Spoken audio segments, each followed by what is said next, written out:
Bilo je to u ljeto jedne kišovite noći. Igrao sam online igre sa jednim drugom.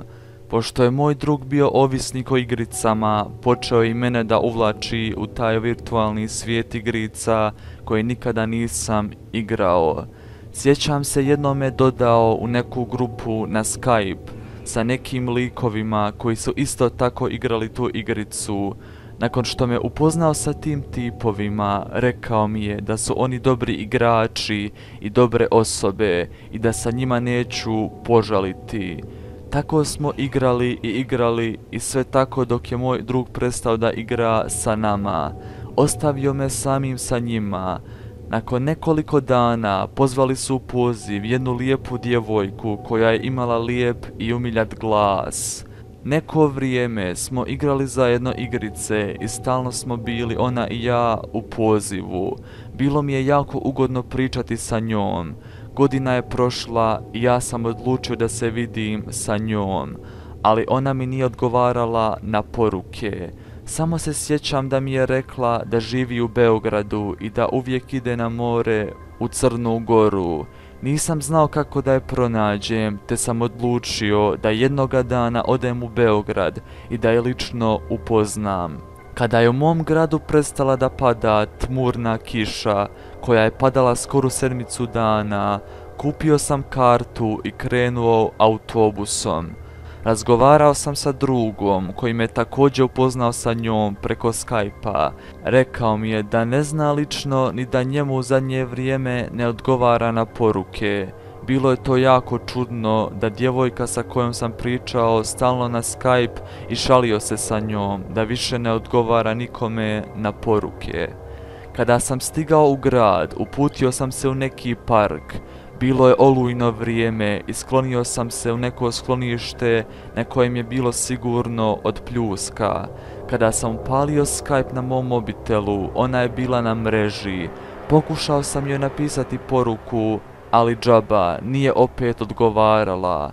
Odjednom u momentu se pojavio jedan dječak koji je vidio moje poruke na Skype. Pitao sam ga da li slučajno poznaje ovu djevojku sa kojom sam bio u kontaktu. Dječak mi je rekao da je ista djevojka njega kontaktirala i da mu je prijetila smrću, da će ga objesiti i da je ta likuša sa kojom sam pričao u jednoj poznatoj beogradskoj sekti. Rekao mi je da je ona pomoću jednog čovjeka traži žrtve preko Skype-a i da je svaki dečko koji je došao na tu njenu adresu bivao uhvaćen, mučen i na kraju ubijen. Šokirao sam se tim izjavama i nisam mogao da vjerujem njegovim riječima koje mi je rekao u oči.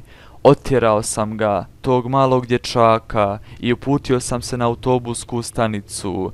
Nisam nikoga poznavao u tom velikom gradu, bio sam jako preplašen tim riječima, te sam odlučio da se vratim natrag u moj grad.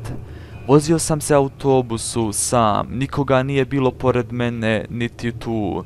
Samo ja i vozač. Jaka je kiša padala i bila je jaka grmljavina. Utonuo sam u san. Kada sam otvorio oči, u tom nekom čudnom momentu sam vidio neku djevojku, isto tako koja stoji na autobuskoj stanici, držala je kišobran u ruci. Nisam joj vidio lice, ali sam imao osjećaj neki kao da sam je vidio u takvoj pozi, ali ne na njenoj profilnoj slici na Skype. Nisam bio siguran. Kada sam stigao kući u moj grad, bilo je jako kasno. Upalio sam igricu i Skype. Dobio sam od nje neke slike i glasovnu poruku.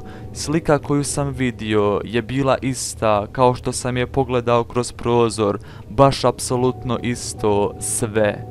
Ali kada sam joj pogledao lice, bilo je svo krvavo i puno modrica. Prestravio sam se sa tim prizorom koji sam vidio. I na kraju sjećam se da sam čuo neki jezivi smijeh u toj glasovnoj poruci i na kraju tog smijeha uslijedio je jezivi vrisak. Nakon te scene blokirao sam je i izbrisao sam Skype sa računara.